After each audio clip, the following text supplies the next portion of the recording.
नाम समोवड़ को नहीं जब तब तीरथ जोग नामे पातक छूटत है नामे नाशक नामनो प्रभाव ई छे के साहेब राम नामथी समुद्રની માલપા પાણા કર્યા છે સાહેબ અજાયમિલ નામનો વ્યક્તિ સાહેબ આપણે વાત બહુ કથા જાણીતી છે એ અજાયમિલ વૃદ્ધ છે બહુ પાપ કરે છે ને બહુ દુરાચાર કર્યો એ અજાયમિલ જેને કહેવાય કે વૃદ્ધ થયો ને ખાટલામાં પડ્યો એને પોતાના દીકરાનું નામ નારાયણ હતું ને અજાયમિલ નામનો વ્યક્તિ છે એ પોતે ખાટલામાં પડ્યો પોતાના દીકરાને રાડું દેતો તો કાય નારાયણ એ નારાયણ એ નારાયણ કે છે પોતાના દીકરા નારાયણે તો નો સાંભળ્યું પણ ઓલો નારાયણ સાંભળી ગયો સાહેબ અને નો ઉદ્ધાર કરી નાખ્યો હા નામનો આ પ્રતાપ છે નામનો આ ગુણ છે સાહેબ હા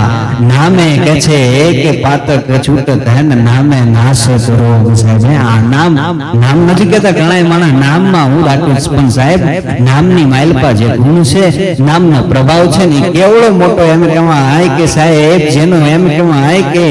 કેવડો મોટો પ્રભાવ પડે જે નામની માથે સાહેબ તમે વાત કરી તો કહે છે કે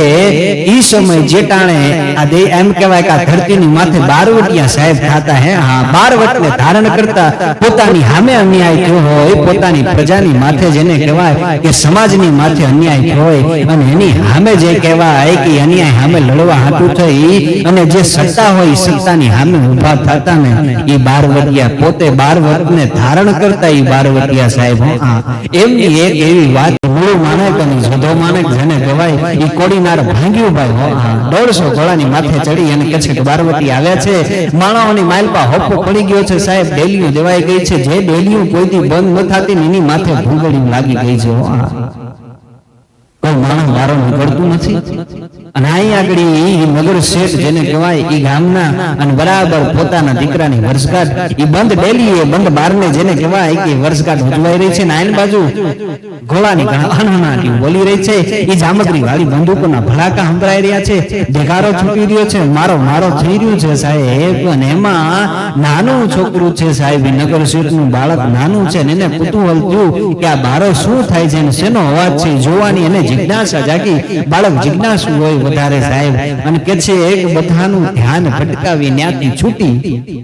અને ડેલીએ જઈને ઊભું ડેલીની બારી ખુલ્લી હતી બારી માંથી બારો નીકળ્યું ભાઈ જેવું બાળક બારો નીકળ્યું એવું 12 વટિયાની નજર છે બાળકની માથે પડી અને હેકડે ઢેટ સાહેબ ઘરેણા જેને પહેરેલા જોયા એટલે બાળકની ફરતે કહે છે કે 12 વટિયાના ઘોડલા ફરવા મંડાણા ભાઈ હો અને પોતે તલવારની પીછી અડાડીની છોકરાને કહેતા કેલા ઈ છોકરા આ ઘરેણા ઉતારીને દઈ દે નકર હમણાં મારી નાખશું હો આ ઈ નાનું બાળક કાંઈ સમજે નહીં સાહેબ પોતાના ઘરેણા છે બે હાથથી પકડી અને 12 વટિયાને એમ કે હું નહીં આપું મને મારી માએ દીધું છે હું નહીં આપું મને મારી માએ દીધું છે એટલે બીજી વાર પીછ્યું અડારી અને કે કેલા એ છોકરા આ જે કઈ ઘરેણા છે આપી દે નકર હમણાં મારી નાખશું એટલે છોકરું બીજી વાર બે હાથથી પકડીને કે હું નહીં આપું મને મારી માએ દીધું છે અને ઓલી બાજુ અંદર એની માને ખબર પડી કે મારું બાળક ક્યાંય દેખાતું નથી સાહેબ ગોતવા મંદાની આમથી તે એમ હરણી વ્યાકુળ જેમ થઈ જાય એમ વ્યાકુળ થઈ ગઈ સાહેબ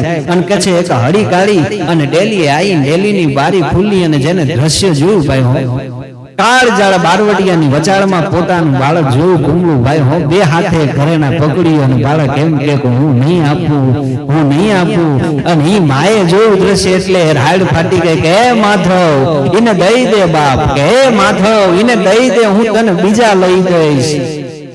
એટલે એ છોકરાએ કીધું કે હું નહીં આપું મને મારી માએ દીધું છે ઓલા 12 વટિયા કહે છે કે તલવારની પીછું અડારે અહીંયા આગળ એની માં છે આક્રંદ કરી અને રાડ્યું દે છે કે માધવ એને દઈ દે બાપા હું તને બીજા લઈ દઈશ અને આઈ દૂર ઉભેલા મૂળું માનેકના કાનની માથે ઈ શબ્દ પડ્યા કે માધવ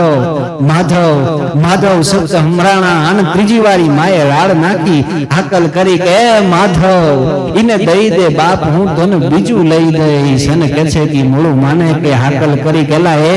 ઈ છોકરાને છોડી દો એ પણ બાપુ તમે જુઓ તો ખરા કેવડા ઘરેણા પહેર્યા છે ને તમે એમ કહો છો કે એને છોડી દો,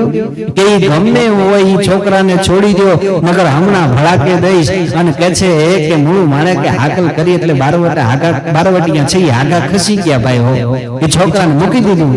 અને મૂળ માને છે ઈ ઘોડલાને લઈ અને કે છે કે બાળક પાસે આવ્યો, હેઠો ઉતરી બુટાણીએ પડી, બાળકના કપડા હમાન હમા કર્યા સાહેબ, ઘરેણા હમાન હમા કર્યા અને કીધું બે હાથ જોડી કે મને નથી ખબર બાપા કે અહીં તું માધવ રહ્યો છો એને. હા, અને બાવડે ચાલી છોકરાને જ્યાં એની માં ઊભી હતી ત્યાં લઈ જઈને કીધું કે માં લે આ તારું બાળક, અમને નથી ખબર બાપા તારો માધવ અહીં રહે છે. હા, અમને ખબર હોત તો થોડી અહીં ડગલા માંડત. અને આનું નામ માધવ છે, મારા દ્વારકા વાળાનું નામ માધવ છે. એ દ્વારકા વાળાની ધજા હેઠે તો મારા બારવટા હાલે છે. અને જો આ માધવને અમે લૂંટીએ ને તો ઈ મારા દ્વારકા વાળાને લૂંટ્યો કહેવાય બાપ. અમને પછી આ દ્વારકાની ધજાના દર્શન ન થાય. હે માં, અમારી ભૂલ થઈ ગઈ, અમને માફ કરી દે કે અમને ખબર નહોતી કે અહીંયા આગળ તારો માધવ રહે છે, નકર અમે અહીં ડગલા ન માંડવા દે. હા સાહેબ, આ નામની તાકાત છે. એક માધવ નામ, મારા દ્વારકા વાળાનું નામ માધવ છે અને આ છોકરાનું નામે માધવ છે, એટલે મારાથી એને લૂંટાય નહીં ભલા માણે. હા, અને કદાચ ઈટાણે જો ચીંટુ પિંટુ હોત તો ધબેડી નાખ્યો હોત ભલા માણે. હા, એટલે નામનો આ પ્રભાવ છે સાહેબ. હા, એક છોકરાને આ માધવ નામથી બારવટિયા જેને કહેવાય લૂંટવા આપી ગામને આવ્યા હતા, એને મૂકીને ત્યાંથી વયા જાય. ઈ જ મૂળું માણેક નામનો બારવટિયો સાહેબ જેથી અમરેલીની કોર્ટની માઇલ પર હાજર કર્યો. એ અંગ્રેજોએ એને કહેવામાં આવ્યું કે આ મારા સાહેબ છે, અને એકવાર એને કહે છે કે તું સલામ કરી દે ને તો જે તે ગુના કર્યા છે ને બધાય તારા માફ. એની હસતા મોઢે મૂળું માણેકે કીધું તું કે મૂળું ને મૂછે હાથ. કે મૂળું ને મૂછે હાથ અને બીજો તલવારે તવા. અને કદાચ જો ત્રીજો હાથ મારા દ્વારકા વાળાએ આપ્યો હોત ને તો એ ગોરા અંગ્રેજ તને કોઈ દી સલામ ન કરું ભલા માણો, મારું થાવું હોય થાય. હે, કે મૂળું ને મૂછે હાથ, બીજો તલવારે તવા. અને કે છે ત્રીજો હાથ હોત તો એ ગોરા અંગ્રેજ તને સલામ ન કરું ભલા માણે.